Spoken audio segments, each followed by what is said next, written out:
the different AHAs that are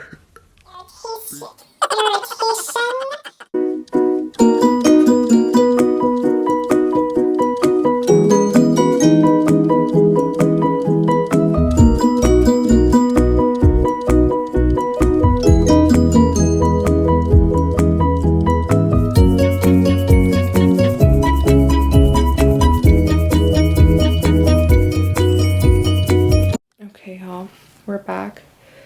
We did a whole hair and outfit change, relocated to be comfortable while giving you anyways. So yeah, we're gonna get into it. I'm basically doing a little information about the ordinary AHA and BHA solution. That's kind of like a chemical peel. And I'm gonna kind of explain what AHAs and BHAs are. So for starters, I know people get a little bit freaked out when they hear chemical and peel in the same sentence, especially if it's meant for your face, but I swear when we talk about chemicals, it's from plant derivatives. So to get started with it, what are AHAs? So AHA stands for alpha hydroxy acids, and these are water soluble solutions that are made from sugary fruit, and they basically help exfoliate the skin to reveal more evenly pigmented skin. So the different types of AHAs that are basically considered here are glycolic acid, which is the most common one. You'll find them in all types of toners, cleansers, serums, and basically this is the smallest molecule, so it really gets into your skin to the deeper layers to help reveal newer skin from within to the outside. This also has some properties. I can't say words apparently, I'm sorry.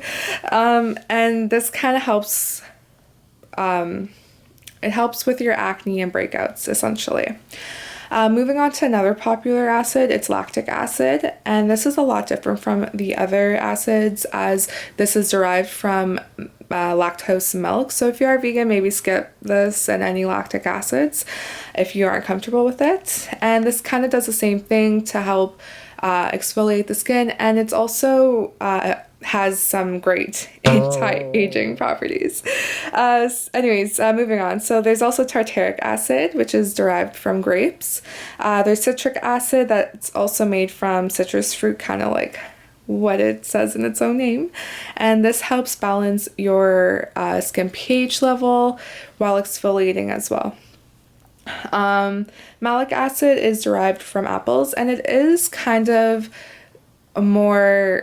it's an acid that should be combined with another one to help the exfoliation of the other acid, as malic acid isn't the strongest on its own.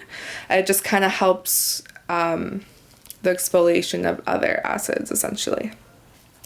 Lastly, there is mandelic acid, which is derived from almond extracts, and this is a larger molecule, so you won't necessarily get that deep penetration like you would get with glycolic acid.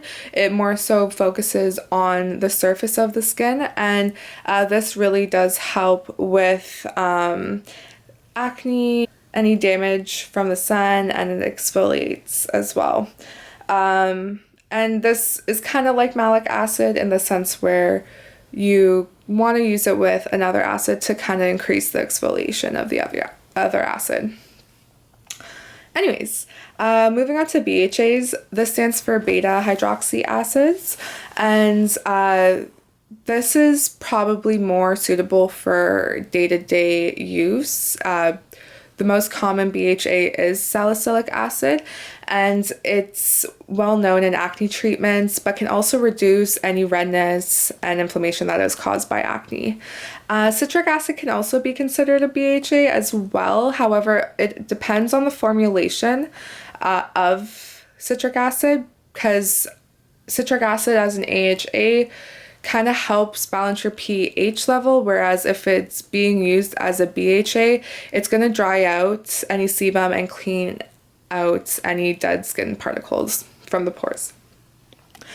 Anyway, so in our lovely little friend here, this product contains, out of all of the AHAs that we just talked about, glycolic acid, which is at a higher percentage, at the highest percentage of the acids used, lactic acid, citric acid, and tartaric acid.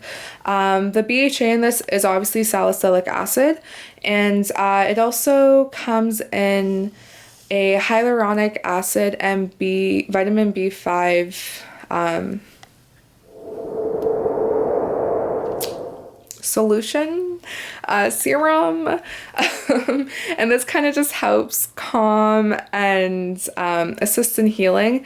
And then you also have the Tasmanian pepperberry that gives this its unique color that helps alleviate any irritation.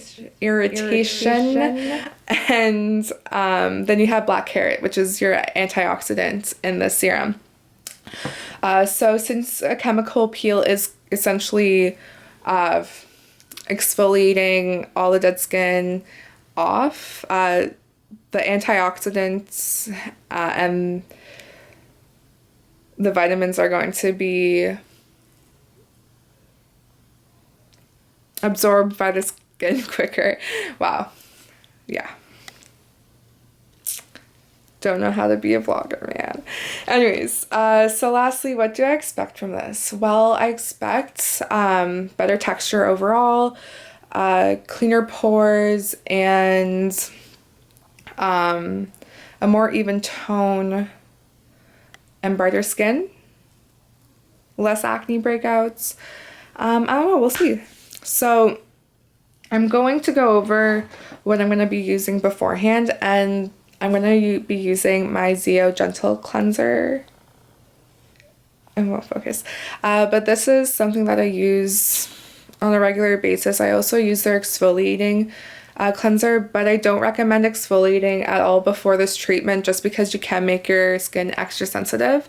If you do have sensitive skin already and you haven't experienced anything with acids that exfoliate, I wouldn't recommend this treatment. You want to work your skin up to using such strong products like this.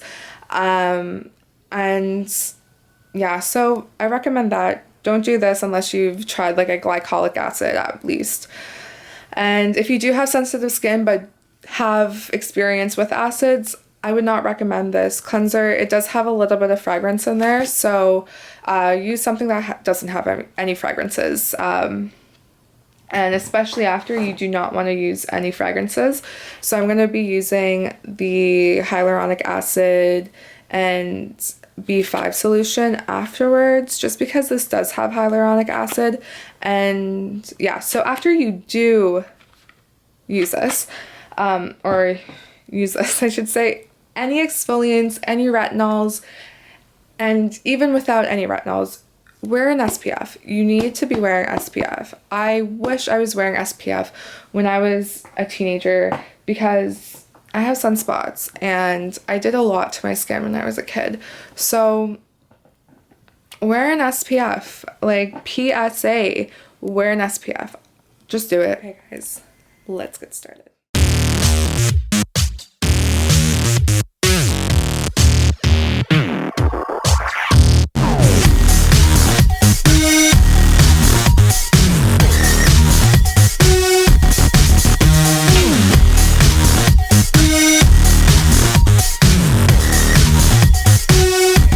So, you put this on.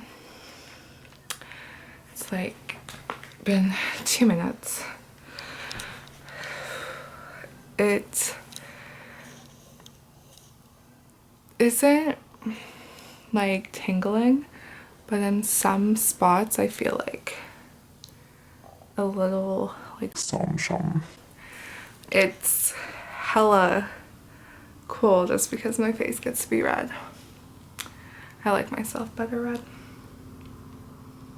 But yeah, see you in 7 minutes.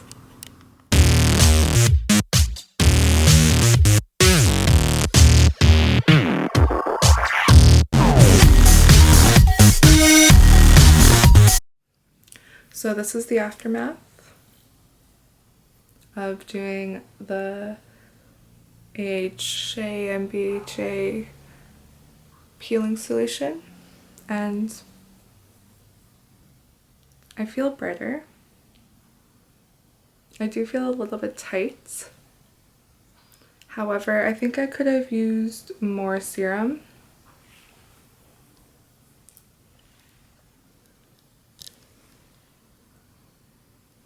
Yeah. Overall, it wasn't tingling too much, like I saw in reviews. Other than that, it's really easy to use. If you do want to use it, I suggest doing a test patch on the inside of your wrist or on the back side of your ear, and at least wait for 24 hours to see if you have any reactions. And for the aftermath of this, I just used my hyaluronic acid with B5. You could probably use a better moisturizer that is fragrance free, no retinols, no vitamin C, or EUK antioxidant stuff. Can't use peptides either. And also, if you plan on going outside and you've used this in the morning, wear a lot of SPF or just try to avoid outside. And typically use this during the evening, and then you should always be wearing SPF anyways. So that's that. Anyways, yeah. We'll see. We'll see.